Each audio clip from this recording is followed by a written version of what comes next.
Hello everyone! Alam nyo ba na nabudol na naman ako dito sa TikTok? Pero this is the best ever budol deals na nabili ko. Introducing Asahe Portable Gas Stove. Ayan, so nag-decide na pala ako guys na bumili nito para mas ganahan naman akong magluto. Chares! Yung totoo pala is tamad lang naman akong magkiskis ng maitim kong kaldero dulot ng uling. Pero seryoso guys, napakasulit nito sa kanyang presyo. Kitang-kita naman na matibay, safe, and napaka-premium ng kanyang quality.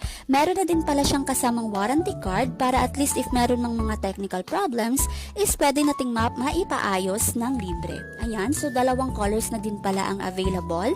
Merong white and black. O diba, napakaganda, napaka-aesthetic ng datingan. Saan ka pa niyan, diba? Napakasyala.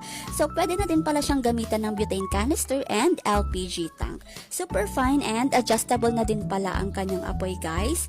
And to make sure na safe siya, meron na din pala siyang kasamang